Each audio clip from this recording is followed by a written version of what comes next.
শুধু একটা বাচ্চা জন্ম দিলে কিন্তু মা হওয়া যায় না। প্রতিটি মেয়েই কিন্তু মা, প্রতিটি মেয়ের মধ্যে কিন্তু মায়া মমতা থাকতে পারে। আমরা যখন মেয়ে জন্মায় তখন আমরা বলি ভালো হয়েছে, ছেলে তো দেখে না, তোকে তো মেয়ে দেখবে। কিন্তু এই যে কথাটি কেন দেখবে না?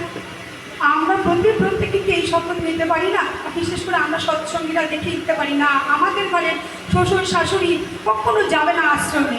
আমি আশ্রমে যাই মাঝে মাঝে, ওখানে গিয়ে খুব কষ্ট হয়।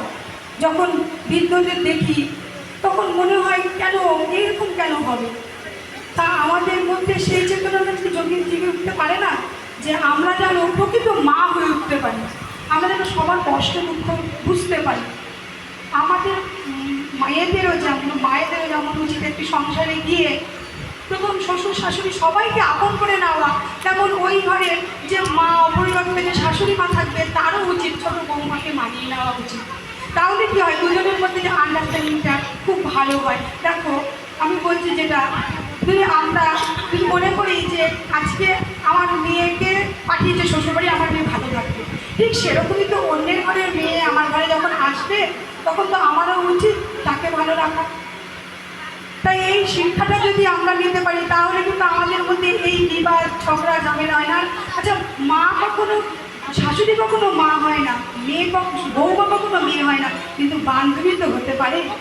হ্যাঁ, এটা তো হওয়া যায়। তো এটা যদি হওয়া যায় তাহলে কোনো সংসার কিন্তু অশান্তি হয় না।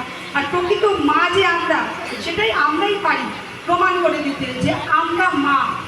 মা যেমন একটু ঘর সংসার গুছিয়ে রাখে, ঘরের আসবাবপত্র দেখবেন আলমারিতে কি শুধু থাক থাক করে জামা কাপড় গুছায়, একটি মা। সেই মাই কিন্তু পারে একটি সংসারের বাঁধন ধরে রাখতে। সে যদি আলমারি গুছাতে পারে, সে যদি ঘর গুছাতে পারে সুন্দর করে, তাহলে একটা সংসার কেন গুছাতে পারবে না? এটি আমরা কী করে বুঝতে পারি? তখন এটা সবাই আমরা অনুভব করতে পারি না। যখন আমরা সঙ্গে আসি তখন একটু একটু করে আমাদের মধ্যে এটা ফুটে ওঠে। এবার আমাদের অনেক সময় খুব রাগ হয়, তাই তো?